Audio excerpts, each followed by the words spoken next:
I don't have that kind of handwriting. All right. What's important for previous generations to understand? My handwriting is an effort. I want to have affirmed. Every time I write on the board, The people tell reason me we how don't awful use it is. cursive is because it doesn't look good on whiteboards. That's right. Well, whiteboards are like so passé right now. It's like the smart. Yes, I love when they smartboard. use them on all the TV stations and they can't get them to work. It's like they have like a timed segment. They're like, this thing over here. And you like see like the box pop up and it's like freezing. It's just like, technology. All right. So, as I was thinking about, well, I got presented with the task of doing a didactic about millennials. And so, my experience with you all is that it's probably not a good idea to talk about millennials without millennials present, and who can You get us. say I was gonna say. to say you know what is accurate and what isn't. Part of the problem I think with generational talk is that it becomes well, it defines on a very wide scope, a very wide vision, and that it doesn't really look at the individual components of a generation. By some accounts, I'm a baby boomer. By other accounts, I'm a Gen Xer. Okay. And you know, there's been a lot written about baby boomers, as you can imagine. Almost as much as there's been written about millennials. They're starting to split us up now into two groups too. Are they? There's like early millennials and late millennials. I Oh, think. really? Yeah. This, like mid '80s to mid '90s is one group, and then mid '90s to early 2000s is another. Yeah. Those Gen Z? Then you got some Gen Y. No, Y. born in the early 2000s, you're Gen Z, yeah. Yeah. Millennials is you've reached early adulthood, or you're reaching early adulthood towards the beginning of the century. Well, you know, I think the reason that CPE is interested in it is because your generation is either still in seminary or has graduated from seminary and early into your ministry, so this is true with all three of you. And so, yeah, so most supervisors are, so I think statistics came out earlier, most supervisors are in their 50s, CPE. Even with some of the newer supervisors, the average age is 45 of new supervisors who are finishing it. So, and I'm skewing, obviously, much older than that. 6. Yeah. So So let's look at the first question here. And what do you think is important for the previous generations? And I would include Gen X, baby boomers, and the greatest generation. What is I like that you important? didn't talk about the silent generation. Well, I just thought it was funny. well, they're silent. They Yeah. really are silent. So, what do you think is important for those previous generations to know about millennials, particularly millennials who are engaging ministry? I think you've already actually hit the nail on the head in one way, is that millennials, it's not a monolithic thing. For me, there needs to be an understanding that a lot of this generation structure that we put is culturally constructed. Okay. And every person's still different. There's might be some generalities, but those might hurt you as much as help you. Mhm. Like when we talk about making assumptions about particular people before actually communicating with them. It's important to remember that millennials were just as terrible as the generations that came before us, and we're just as good as the generations that came before us. We didn't actually ruin everything. Only the napkin is Ray. Yeah. We hate napkins. I hate that. I thought it was top sheets. Straws too. All the things. I do hate straws. I think something that's important for them to understand is kind of going off of what Carl says, like especially when creating ministry for millennials. That I'm really sorry to say that there's not like a one size fits all that's gonna attract all of them to a congregation. Mm-hmm. That would be awesome if there were, but if there were, we would all be doing it. So, I think that and that millennials who engage in ministry were okay. Like, we recognize that I think we have to be risky in our ministry ventures in a way. But I wouldn't say that, like, we all want to be church planters and do crazy things and stuff like that. But I think there's a little bit of that in each of us when we look at what ministry holds for us in the future. Do you think that there's more people your age in engaging in ministry that are more entrepreneurial than previous generations? Yeah, and not because the previous generations couldn't be, but it just wasn't the climate for them, you know. Yeah, They didn't have to. They didn't have to. So. I think it's also being taught more in seminary. Yeah. Okay. It's a focus of that people are actually thinking about now, and when I talk to pastors who've come before, and like when we read that book, Canoeing the Mountains, we've been working through, he keeps on saying, we never learned this stuff in seminary. I'm like, yeah, we did. So it's interesting to have that conversation with a peer group of mine. We're taught to do that. Okay. Yeah, I can say that for my generation there was. I mean, if you wanted to be a church planter, that was great. But here was the model to do that for you, and there was really not. Yeah. A whole Now lot it's of- all about context. Right. Yeah. I think a thing that was taught to us, at least me and my seminary, is like the idea that the church that we grew up in as millennials is not going to be the church that we're leading. And then also that like the hope is that another Great Awakening's coming, but before the Great Awakening, what is it, the third Great Awakening can happen, there has to be kind of like a destruction of Probably what gonna hit the is silver there. tsunami first. Yeah, so that's, I think, at least when I think of what my career is going to look like, it's going to look sad for a really long time. Well, I think we're also the generation, and granted, a lot of generations have had a period of time where this has been true, but where everything we were told that was supposed to happen as kids hasn't happened. And so, like, this is how church is going to look. It doesn't look like that. This is how, you should go get your education and it's worth the investment in these degrees. And then you find out, well, maybe in 20 years it is, but first I'm saddled with a lot of stuff. And so I think it's important to understand that when we have lived a life where doing things the way they've always been done doesn't work anymore, that it's important to work more towards empowering what can be different that can work versus trying to teach, here's what I heard should be different that you should be doing to reach your people type thing. Does that make sense? So help me understand how you see that in day-to-day functioning with your age group, your generation, that's different from previous generations. I mean, you talked about things that have not happened that were predicted or were thought of.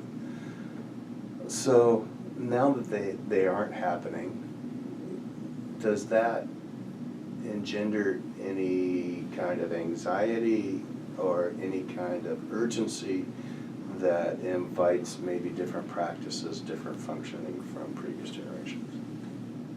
I think, I'm trying to think, does it invite anxiety in one section? Yes, and I think some frustration in the sense of like, well, I'm doing what I was taught and that hasn't worked in some regards. In terms of like what to do about that, I think allowing that to be a reality versus what often happens, I think, you hear about people wanting loan forgiveness, and it's like, well, you chose to get those loans. And it's like, after, there's not really a conversation that happens. A lot of the things that have directly affected our peers growing up are things that we're still struggling to address. So violence in schools existed long before we were in school, but hasn't been as prevalent, and we're still wrestling with what that looks like, and being told, the generation below us now is being told, why should you get to make the rules for us as adults? I think one of the most important things to do is understand that just like racial structures are kind of a constructed thing, so are the generational things in terms of who we should listen to and who we shouldn't, and who we should be gearing towards. If you're just trying to build something for a group of people that there is no one size fits all for, you're not going to succeed in that. I think we really could just end up doing a lot better job of listening. And this ties into the next question too. Yeah, I was going to go to that. So, Yeah. what do you think is important for your generation to know about the previous generations before you and their engagement in ministry? Did y'all feel this way when you started out? Well, I can speak for myself in that when I was going through seminary, and particularly, and then coming out of seminary, my dad was this, because there was a lot more of both church-wide support and individual congregational support for people who are going into seminary. But I would say that either the tail end of the baby boomers or Gen Xers, whatever you want to place me at, one of the monumental changes that was happening in ministry at that particular time was that women were attending seminary and becoming ordained at the same rate that men were. Half my class, fully 50% was female. And on a recent trip to seminary, my alma mater, I realized that your generation that are now attending seminary, that the majority of students were female. So that was new. And it's one of those things that really didn't happen gradually. Is that, once my denomination started ordaining women in the early 70s, it didn't become a career choice or a vocation for females until the 80s, because there was such a backlash, I guess, for ordaining women. And still, as I was coming out, there were congregations that would not interview women, period. We don't want one. There are still congregations. And there's still congregations that do that, but it's much less than it was. Yeah. So, that was one of the major things that was occurring in ministry when I came out. The other thing that when I started my pastoral ministry, that just beginning to get the rumblings of was this what has been later termed worship wars. And that is, do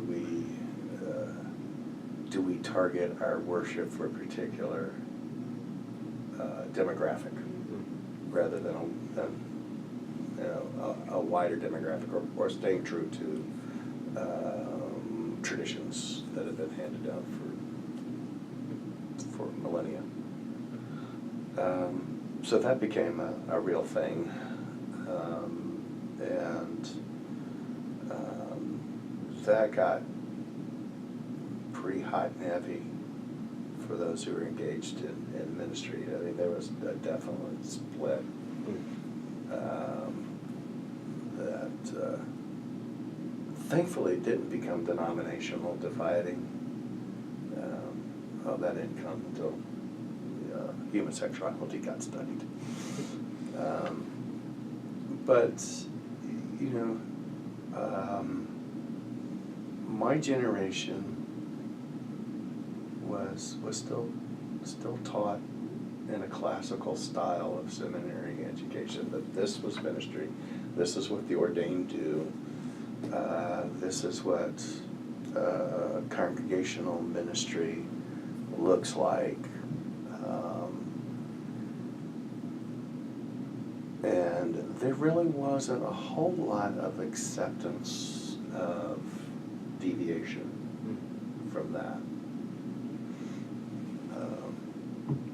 So, you know, from our earlier conversation on preaching, you know, there's been some deviation personally from what I was taught. Sure. And how I was taught to preach. And so, you know, and there was not a whole lot of, even though we were required to do CPE after our first year seminary, and we were required to do a 12-month congregational internship,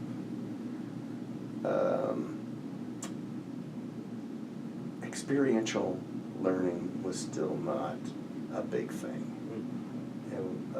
It was still a lecture model. We have information to give you, and you take that information, and then you develop or you do what you think you ought to do with it. I find that really helpful to know, because I feel like that's still a model that is tried to be used today. But while talking about reaching our peers, if that makes sense. So like, for example, someone will come up and say like, well, I went to this workshop taught by some 45, 50-year-old guy on how to reach millennials. Here's what you should know that he said. And it doesn't seem like it's a conversation as much as it's just here's us trying to put Saul's armor on you and good luck using it feeling.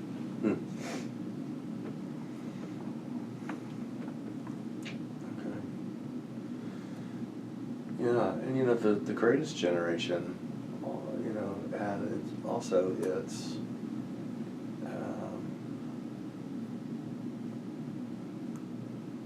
part of me has always felt sorry for the greatest generation. I mean, just think about that title. You know, what flexibility is in that title for failure? Yeah. And you know, as bad as the Vietnam vets received when they returned home, I'm not sure we did the World War II veterans any favors either. Sure. By, you know, saying, great, you did good, you know, you saved democracy, you saved the world, let's all get to work and forget about all that kind of stuff of what they had to do. You know, we wanted to glorify that.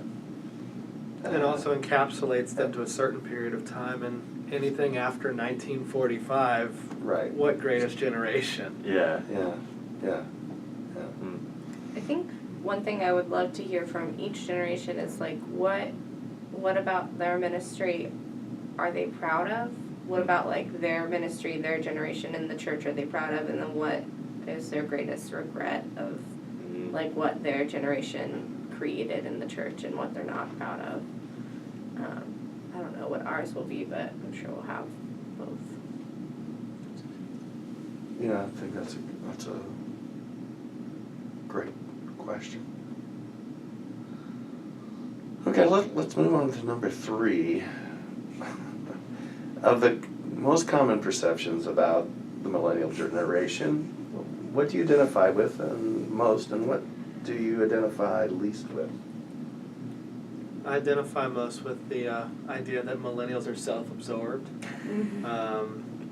But I identify least with the idea that millennials are lazy. Because I'm self-absorbed, I'm not lazy. Fair enough. Okay. So how does that, and just fill in those gaps a little bit, how does that work for you in particular? So we're not just called a millennial generation, we're also called the me generation, which means we're the second me generation because So nice. baby boomers were called that in Time magazine in 1974. Mhm. Fascinating, right? I told you it's a made-up construct. People just hate young people, and that's something that will always be true. The way it works for me is I want to get ahead, but unlike what people think about the millennial generation, we know we're not entitled. And in fact, the reason people think we're entitled is because in some ways we've been given a very unfair hand. Like you were talking, how much debt did you have coming out of seminary? Between me and my wife, we have about $150,000 more probably.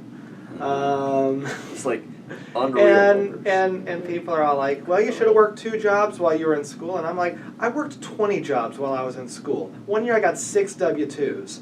I don't know what you're talking about, man. So there's that understanding of maybe the entitlement thing that we're fighting against. And for me, that works out in my working harder to get ahead. So I don't identify with that idea of us being lazy and just thinking we should be given stuff. I live in the reality that we aren't entitled to anything. And in fact, we're entitled to less than what the last generation was entitled to. But we do love our cell phones. We do. Yeah, I think. Thanks, Carl. Yeah. When I think about long term for this generation, I think if we want to help change things for the better, we have to be the ones willing to take a hit. So our loans probably won't get forgiven, but if we can work towards people not having to have the same kind of student debt in future generations, yes, we are screwed in a sense with that, but that's not something we should want to pass down and tell people, well, we had to go through this, so you should take this on too. And hearing the not identifying with the lazy, I don't identify with the idea that we have to be coddled. I think there's a very big difference in needing coddling and just needing encouragement. And the difference between encouragement and teaching. We don't have to be taught every single step of the way, just encouraged that, yes, you're going through this in a different way. You can do that. God's still with you as you do that.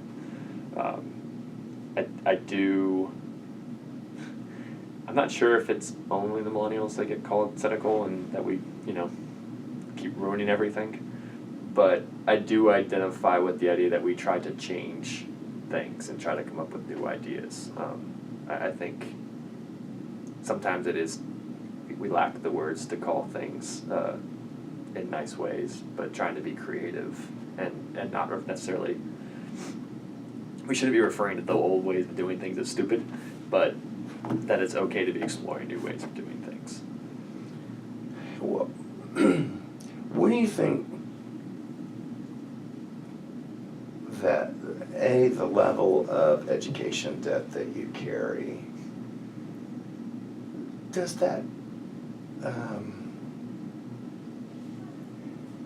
make you less patient for growth, less patient in getting to the bottom line or to the end of the project? Yeah. So Carl and Katie mentioned theirs, or Carl mentioned for Katie and him. Katie and I have about 90, I don't think that's counting credit card debt though. Basically we end up paying about $1,300 a month in debt, one way or the other. And so when we think about what our denomination is wrestling with, when we think about, what our career aspirations are. We want to be able to minister in the moment, but how do you not plan for, you have a job?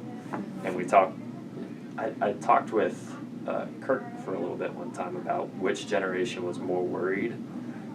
He was convinced that the older generations were more worried about the change in the church because they won't know what to do when it changes. But we also don't have the job security Yeah. of, I'm not making $90,000 a year right now, and I'm still gonna have Kirk. Kirk. Not dependent on him, but just that there's this struggle of we think you are creative, but don't be too creative. And we think that you are resilient enough that you'll come out of this okay, but we need to coddle you. Like it just feels like a weird switch that goes back and forth. I don't know. I mean, ours is like probably $100,000 between Daniel and myself, and it is.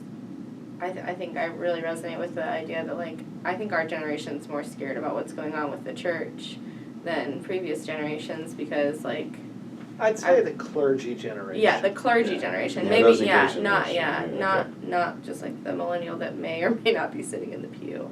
But I constantly am thinking about like, okay, what skills do I have so that when I don't have a church, I can still support my family. Like I could be a preschool teacher. Can I get an MSW online? How much is that going to put me back in debt? Can CPE help me to like counsel people?